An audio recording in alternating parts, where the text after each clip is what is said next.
So what's up guys, this is gonna be the DIY video for the split armrest conversion. So I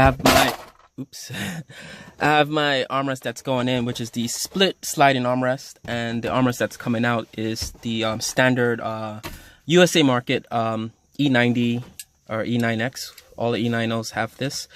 E90 BMW 3 Series just come with a standard armrest. The M3s do not have the solid armrest. They do come with a split armrest for the E90 collection of cars.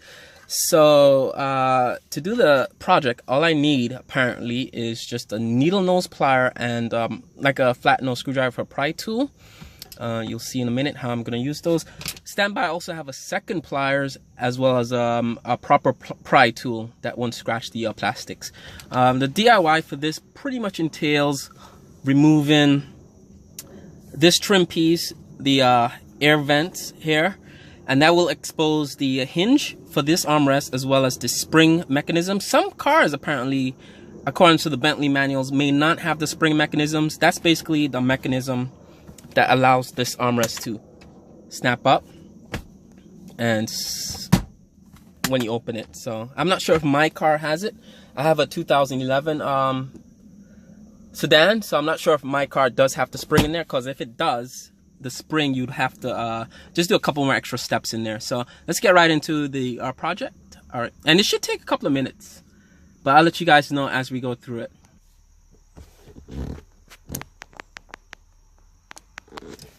So guys, I finally got it using this pry tool here. I just pried along the edges. There are 1, 2, 3, 4, 5, 4 clips along the sides there. And the 5th clip at the bottom, I'm coming and show you guys. So these 2 top clips are fairly easy. They come right out. These 4 clips are fairly easy, but you kind of don't want to break them because this wouldn't go back on correctly when it's time to reassemble them. The 5th clip at the bottom is really, really tight. But what you're going to do when you get to the bottom is you could just use your fingers to pull that out like that. It just for some weird reason, it just flexes. I had no idea that was so flexible. So that's how you want to get the last clip out. And once that's removed, like I said, you don't want to break anything. So on this side, I'm just going to show you guys what I did. So you're going to want to, well, it's tight on that side, but this is all I need to remove to access the spring. My car apparently has the spring in there, so you can kind of see how it works. That's kind of what it does. So I'm going to work on that spring and resume the video in a minute to show you guys what's what. There's a lot of wiring back here. I did not expect that. And it doesn't seem the wiring is, maybe it is connected to the HVAC back here. But it's interesting. I was not expecting that much wiring behind the armrest. Okay, for the spring, what you're going to do is take, I find that this worked best, a Phillips flathead. And the spring is actually, I'm going to come in close so you guys can see. The spring, if your car does have the spring, it's a little bit more tricky because it's locked in these 2 grooves. Hold that spring bar in place. So what you're going to do is just, what I was doing was pushing in and then over. Or you could just pry like that. I'm sorry. You could pry like that. So I'm putting my flathead in there and prying like that. And it pops. Now it sounds like something broke, but it's fine. It's just the spring is just now loose. And now the only thing you have to do, or the next step, is to push these metal rods out. And it slides out of that. And that's what kind of holds the armrest to the console, like I said. So just stand by. And get that done.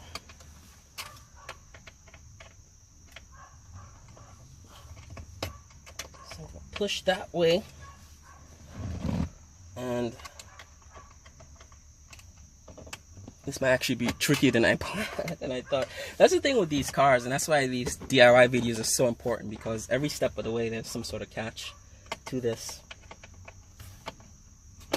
So I'm going to work on this, guys. I'm going to pause the video.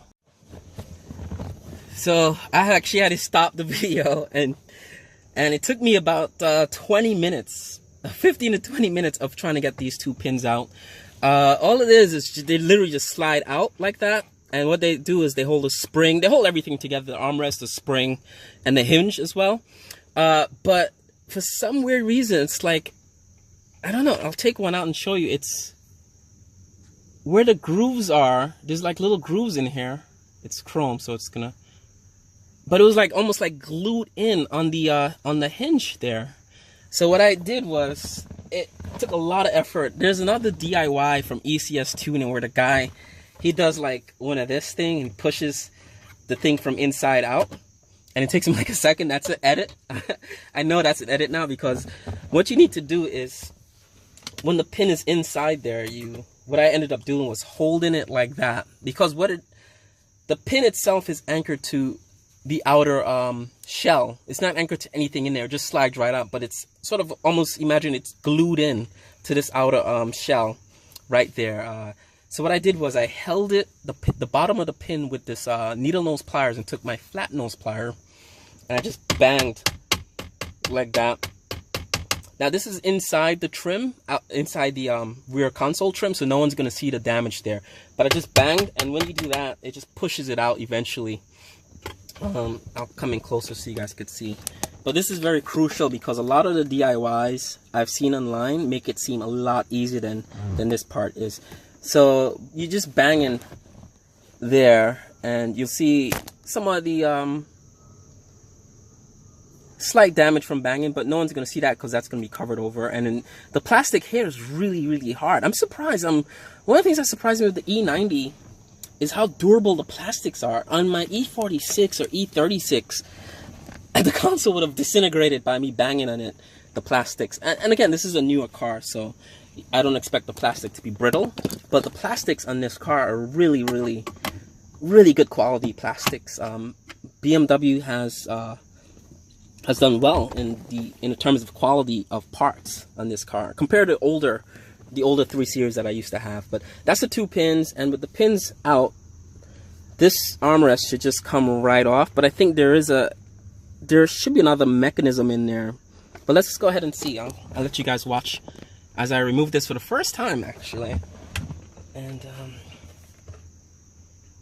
so that should all come off, but I think there's another piece in there that could possibly fall off, but I'm not sure. I don't see it. So guys, I look like it just came off. Oh, I see it. It's there. There's a little gear. I don't know if you can see right there. You could see it right there. That usually comes off with the armrest, but for some reason mine's did not come off. So I don't want to mess with that. So what I'm gonna do is just pop. Oh, I see what it is. The gear goes into that groove right there. So I don't want to mess with that. So I'm gonna see if I could just maybe get it on without having to mess with that gear.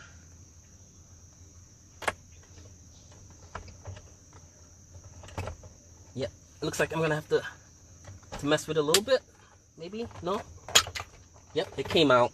I knew it was gonna happen. Okay, I see how it works. It's actually, it goes in rather easily. So I think okay, so the gear, which is an easy to lose part, clips in. It's actually a curious device. It's very interesting. Gonna take some time in the video to show you guys. So this bit clips into the console, and this just spins like a freewheel for the armrest to come up and down. So gonna have to figure out how to get that back in there.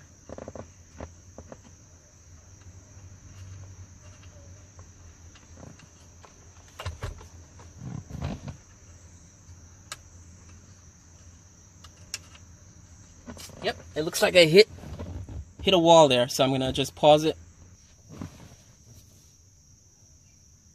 So guys, this actually fell. I'm so mad. I had to get tweezers and this guy to fish this out. Apparently, I don't know why BMW would do this, but inside but there's two deep holes in there on this side and this side, right in front where this wheel clips in. And if this falls out, it falls right into that hole. And it's like literally impossible to get. You need like tweezers and some sort of jeweler's kit to get that out. So I spent the last 20 minutes doing that, fishing it out. It's a really, really deep hole. And the only other way around this I could see is removing this whole console shell, which I don't even have the instructions to do that. And I didn't really want to mess with anything outside of the armrest. So I figured that was the best way to do it. So I got my jeweler's kit to do that. Like I said, the DIYs, that's why it's very important to do these videos, because the write-ups may seem easy, but then there's little hiccups like this that happens to everyone that you got to think about. And if I knew that beforehand, I would have been more careful with that little wheel, getting that wheel out. So let's put this back together and I'll resume. So guys, let's wrap this up. I got the wheel back in there. What I had to do is put the armrest in and then push the wheel in from inside. It takes a minute or two, but it's straightforward once you know what to get. The spring, I thought this was going to be a trouble point, but it's not. It's really easy to figure out how this goes back in. It's only one way, basically, is how that would go back in. And once the spring is set, you could put your rods back in if you haven't lost them, like I have. Okay, I have them here. So I put my rods back in. You don't need to lube these up, I don't believe. They pretty straightforward. They only go in one way with the grooves there.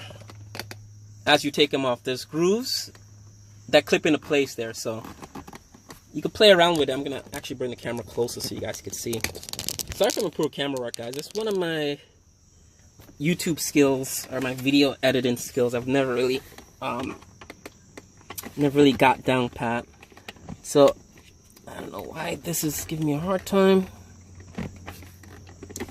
And like I said, these videos are very important because every step of the way there's always some sort of catch. I'm gonna try this side. And I don't know what's going on here. So there, it slides right in like that. And I'm not even gonna hammer that back in. I'm just gonna try this side first before, just to make sure everything's lined up.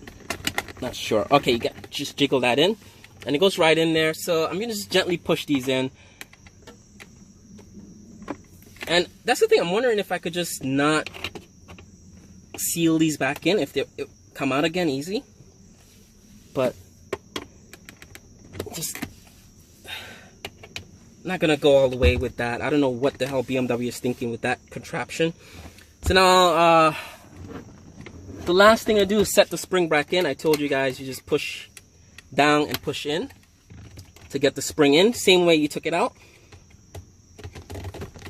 And this could be a little tricky, so I'm gonna use one of my pliers, which I don't know where it is. It's over here. So I'm gonna use this plier to sort of work and pushing that in. I'm gonna pause the video. So there, it took a minute to get that back in, and I'm gonna test out my armrest to make sure it works. It stays in place, it's stable, it's sturdy, it looks pretty good. So you wanna just check it out, make sure everything works. The sliding contraption works. It's a beefier armrest, I think. The quality of this is just much better than the old one. So let's just gonna assemble everything together, and then we're gonna resume the video at the end. So everything pretty much goes back as you took it out. I don't think there's anything to do other than clipping this bit back in. So, and funny thing with this, I was actually planning on modifying this with some outlets, because the ABS plastic, I don't know if you can see the back of this bad boy, you could drill holes in there and put like an outlet there. Similar to the Happy Robot mod, if you want to Google that for the E90 Happy Robot mod. It's easy just to drill some holes and put some USB ports in this, or a cigarette lighter, or a 12-volt light, or whatever you want to do there. Or even like a little LED kind of thing there. Put a little navigation screen or something for your rear seat passengers. And this should just clip right back into place. You want to start with the bottom clips first. And I'm going to come right in here, clip that in. And none of my clips were broken, I don't think, so everything should just clip right back in to place. the E90 is very good plastics. Had I done this on my my E36, you want to make sure everything works here. Had I done this on my E36 or E46, I'm pretty sure I would have broke a lot of clips doing this. So that's it. Let's go to the front seat and take a look at this bad boy.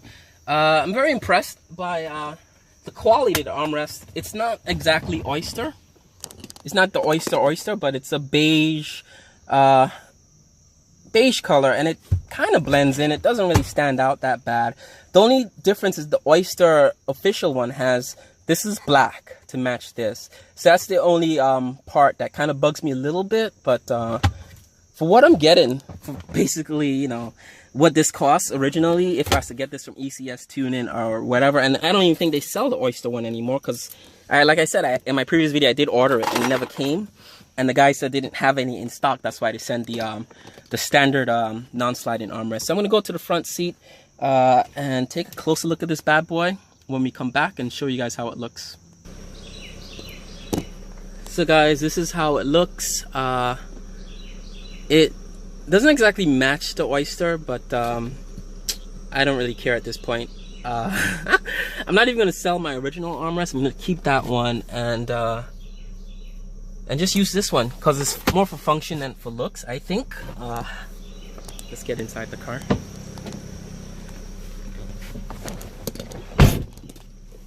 It's more for function than for looks, and I think already it feels a lot more comfortable. Let me put my seat into position.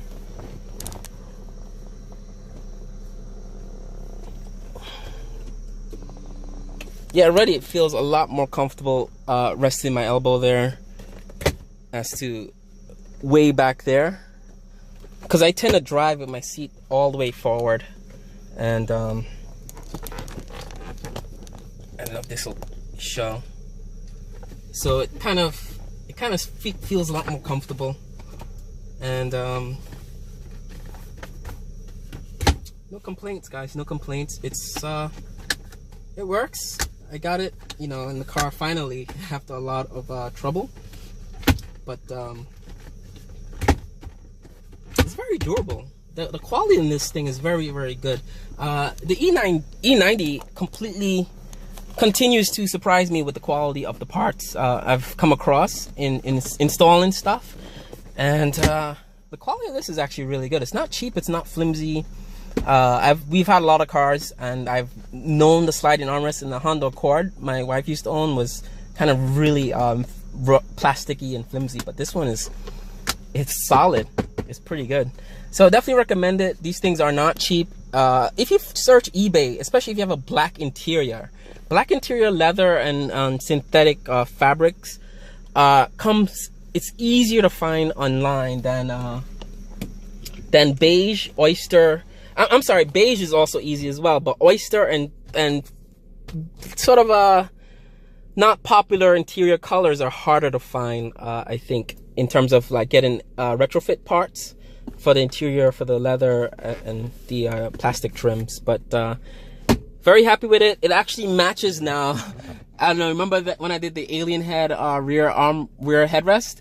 That is actually a beige armrest, but you can't even see how different it looks from the oyster seat below the headrest. So this eventually, I guess, I don't know, I don't mind. It doesn't really match, but it's gonna serve a purpose, and a happy one at that. So all right, guys, I'm gonna install this guy next and show you guys all about this. So this is the glacial silver trim that I got, that I'm gonna just put in there. I'm not probably wouldn't even keep this, but I just want to see how it looks in the car, especially with the armrest. All right, guys, bye.